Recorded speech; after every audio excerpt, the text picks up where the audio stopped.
Good morning from the Evening Standard newsroom in London. The government has apologised for failing rape victims over years of plunging conviction levels as it sets out plans for a system and culture change.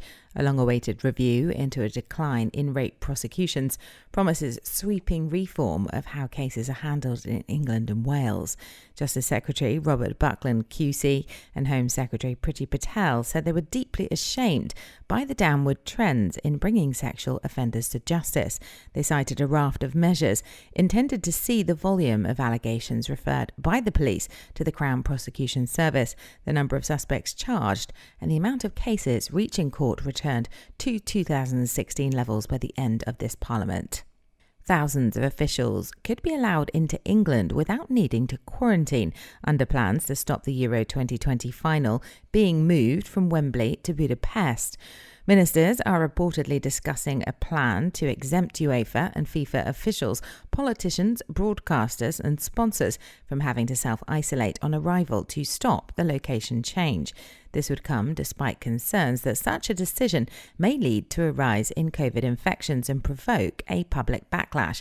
But Prime Minister Boris Johnson is said to be drawn to the plans on the condition that they would boost a joint home nations bid for the 2030 World Cup. COVID-19 testing trials in schools should be suspended due to a range of concerns, including their effectiveness in picking up the virus, experts have said. In an open letter to Education Secretary Gavin Williamson, they criticised the approach, branding it deeply concerning that daily testing trials are being presented as a solution for educational disruption.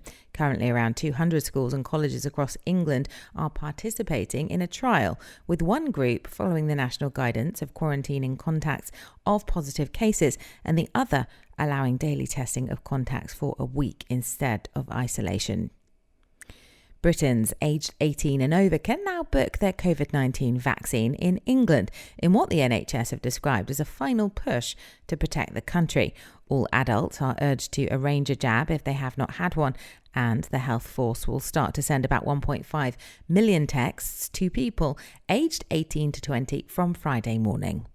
And finally, the Duchess of Cambridge has launched her own Centre for Early Childhood in a landmark step aimed at signalling her lifetime commitment to transforming society. The development will shape Kate's future focus as a senior royal, and the centre will drive her vision to create a happier, healthier, more nurturing world, an aide has said.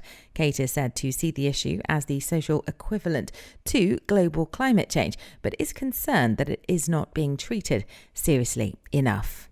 For the Evening Standard, I'm Jo Ewell.